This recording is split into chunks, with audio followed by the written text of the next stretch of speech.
Yes, let's see the question. In the given figure, four identical semicircles are drawn in a quadrant. XA is 7 centimeter. Then what is the area of the shaded region?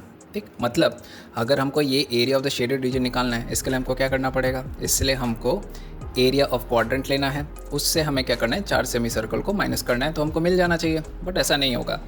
ये जो आप देख रहे हैं leaf type चीज़, ये 2 बार subtract हो जा रहा है, तो हमको इसको लास्ट में एक बार प्लस भी करना पड़ेगा, तब जाके मेरे को एरिया ऑफ शेडेड रीजन मिलेगा। कैसे होता है, लेट्स सी।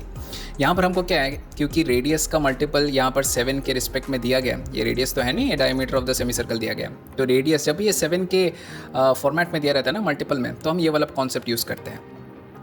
सर्कल के लिए 7K, 44K, 154K square, semi circle के लिए 7K, 36K, 77K स्क्वायर, और क्वाड्रेंट के लिए 7K, 25K, 38.5K स्क्वायर। ये क्या है, रेडियस है, सर्कमफेरेंस है, और ये क्या है, एरिया है। ठीक, तो यहाँ पर देखिए हम कैसे यूज़ कर सकते हैं और बहुत जल्दी जल्दी अपने आंसर को कैसे निकाल सकते हैं।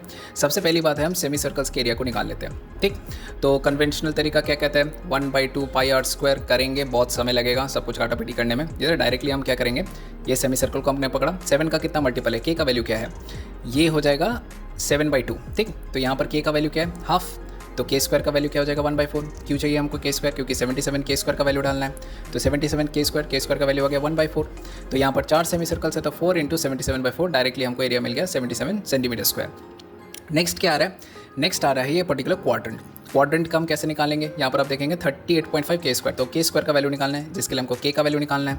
यहाँ पर K का वैल्यू कितना हो जाएगा, K का वैल्यू हो जाएगा हमको पूरा, यहाँ पर XB का वैल्यू क्या दिया गया है, XB का वैल्यू हमको दिया गया है 14 सेंटीमीटर, तो ये K का वैल्यू क्या आ गया, 2 आ गया, तो K स्क्वायर का वैल्यू 4 आ जाएगा। 38.5 मल्टीप्लाई बाई डायरेक्टली क्या करेंगे, 2 का स्क्वायर 4, 154 सेंटीमीटर स्क्वायर आ गया।